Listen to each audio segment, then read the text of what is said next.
Hai semua, selamat pagi. Apa kabar kalian? Jadi di video kali ini seperti biasa aku mau update lagi untuk segmen analisa pagi. Kita akan bahas untuk pergerakan dari Bitcoin untuk hari ini. Ya, teman-teman, hari ini itu tanggal 22 Oktober 2022. Ya, tanggal yang cukup cantik dan ya kemarin kita sudah lihat ya bagaimana market sangat volatile. Itu kemarin ada dua news penting yaitu penjualan retail dari Inggris dan juga ada pertemuan tingkat tinggi untuk Uni Eropa. Dan untuk hari ini itu nggak terlalu banyak news. Yang paling penting adalah pidato dari Gubernur Lagarde ya untuk Uni Eropa. Kita akan lihat seperti apa kebijakan mereka dalam uh, monetary saat ini. Teman-teman, ini sudah hari Sabtu, weekend, di penghujung minggu ya. So far sih kalau kita lihat dari segi pergerakan Bitcoin sebenarnya nggak bagus-bagus banget. Oke, sebelum kita masuk ke sana, kita cek dulu ya adanya potensi kenaikan dari suku bunga The Fed di bulan November nanti. Teman-teman, untuk hari ini atau untuk saat ini ya, interest rate atau suku bunga di Amerika sudah ada di poin 3,25.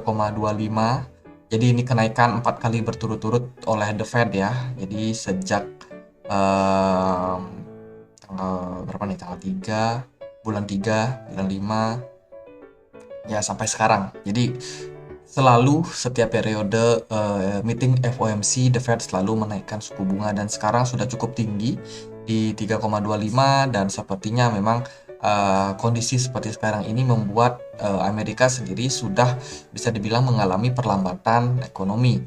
Mereka mengalami resesi akibat dari ekonomi yang bisa dibilang sangat sulit untuk peredaran uangnya, apalagi mereka juga aktif dalam menaikkan suku bunga. Jadi kenaikan suku bunga berikutnya di bulan November ini akan sangat-sangat berpengaruh untuk kondisi ekonomi The Fed. Terus juga kalau kita lihat dari monitor suku bunga The Fed ya, ini akan menjadi sangat penting karena dari indikator ini kita bisa tahu bahwa adanya potensial The Fed kembali menaikkan suku bunga di bulan November tanggal 2 nanti atau tanggal 2 ya itulah. Teman-teman, ya kalau kita lihat dari chart ini, di sini terlihat ya adanya potensi 95% orang yakin bahwa The Fed itu bakalan naikin suku bunga sampai 50 sampai 75 basis point. Kalau kita lihat tadi dari indikator ini, suku bunga lagi ada di 3,25. So, kalau kita melihat adanya potensi kenaikan sampai 3,75 sampai 4, ya interest rate-nya. Jadi itu artinya adalah ada kemungkinan bahwa The Fed bakal naikin 50 sampai 75 basis point untuk meredam inflasi mereka. Dan ini membuat market saat ini khawatir, teman-teman. Khawatir mereka. Kenapa? Karena suku bunga yang tinggi akan mempersulit lagi buat orang-orang ini ataupun orang-orang yang ada di Amerika untuk spending money. Jadi mereka akan kesulitan buat spending money. Akibatnya ekonomi akan semakin melambat. Nah, ekonomi yang melambat ini akan meredam adanya daya beli masyarakat. Meredam daya beli masyarakat berarti meredam inflasi. Jadi so far sih sekarang kemungkinannya cukup besar untuk The Fed menaikkan suku bunga 75 sampai 50 basis point di bulan November. Itu yang penting buat teman-teman ketahui dan juga kemarin ada sebuah news juga ya di sini dijelasin oleh Nick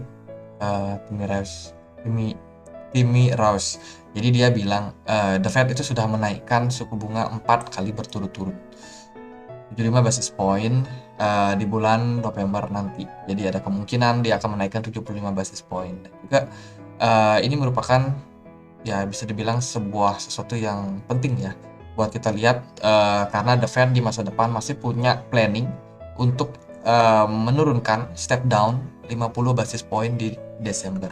Ini membuat market cenderung kayak naik turun semalam. Jadi ini penting banget ya beberapa news yang harus kita pahami juga. Teman-teman, altcoin itu ya ini adalah sebuah indeks untuk mengukur altcoin ya. Kalau kita lihat sih dari sini memang altcoinnya cenderung stabil, stagnan aja. Dan di bawahnya ini ada beberapa 50 top performance untuk altcoin yang lagi dalam tren bullish di saat ini. Yang pertama ada TKX, itu udah naik sekitar 165%. Terus ada QNT, ini siapa yang suka koin-koin dengan market cap kecil. Terus juga ada Chiliz ya, Chiliz sudah naik 75%. Jadi ini news cukup bagus menjelang adanya Piala Dunia nanti teman-teman. Jadi koin-koin bola itu biasanya dapat kesempatan manggung sebentar. Terus juga kalau dari indeks Fear and Greed Index cukup stabil ya so far. Kemarin hari kemarin 2 hari yang lalu, kemudian di minggu yang lalu juga rata-ratanya ada di 24, 23. Ini menandakan bahwa market masih dalam kondisi extreme fear. Oke, langsung kita masuk ke price action. Oke, ini adalah ini adalah indeks dolar ya. Indeks dolar kemarin cukup volatile teman-teman. Bagaimana sebelumnya dia sempat mantul turun dari level 111, mantul naik sampai 113. Ternyata tiba-tiba ini muncul gara-gara ini nih. Gara-gara ada kemungkinan The Fed menurunkan suku bunga di Desember. Tiba-tiba langsung market dari indeks drop, artinya ada pesimisme yang terjadi di market. Padahal kan mereka yakin nih suku bunga bakalan dinaikin The Fed di bulan November. Jadi mereka cukup optimis sebelumnya itu naik sampai 113. Ternyata muncul sebuah berita ya bisa dibilang. Jadi atau sebuah cuitan lah bahwa adanya potensi bahwa The Fed bakalan nurunin suku bunga. Akhirnya pesimisme muncul lagi di market. Ini juga bergejolak sama kondisi dari market S&P 500 atau market dolar, market Amerika maksudnya. Market saham Amerika kemarin juga dalam kondisi volatile, tapi dalam kondisi penguatan ya 2,37%. Ini cukup bagus sebenarnya untuk S&P 500. Ada potensial bakalan kembali menyusul naik sampai level ke 4.000. Mereka ada gap di sana. Jadi kalau kita lihat potensialnya masih berpotensi buat membentuk double bottom untuk indeks Amerika, dan ini akan berkorelasi juga sama Bitcoin. Sebelumnya kita akan cek dulu untuk BTC Dominance. Tadi BTC Dominance sebenarnya masih dalam kondisi tren penguatan. Misalkan kalau kita aktifkan untuk indikator dari Moving Average Convergence Divergence atau MACD, kita bisa lihat di sini adanya sebuah divergence ya. Bearish divergence tercipta dari BTC Dominance, yang artinya adalah ada potensi BTC Dominance bakalan kembali mengalami penurunan lanjutan. Kalau kita lihat dari candle kemarin juga di sini ada satu candle hijau dan satu candle merah. Satu candle merah ini lebih besar bodinya daripada satu candle hijau kemarin. Artinya ini sebuah tanda bahwa ada potensial market mengalami penurunan untuk BTC Dominance-nya. Lalu apa korelasinya sama Bitcoin? Nah, market indeks dolar itu berkorelasi negatif atau berlawanan dengan Bitcoin. Indeks dolarnya turun, Bitcoin punya kesempatan buat naik. Dan juga indeks saham itu saham Amerika ya, itu juga berkorelasi positif sama Bitcoin. Indeks sahamnya naik, biasanya Bitcoinnya akan mengalami penguatan. Nah, kalau kita lihat Bitcoin di time frame 1 jam, teman-teman, so far sih kemarin dia sempat membuat yang namanya channel ya, descending channel. Bagaimana Bitcoin ini bergerak turun di channel ini, sempat fake out, akhirnya ya turun lagi, balik lagi, dan kemarin itu drop cukup dalam teman-teman, bahkan sampai ke level 18.700.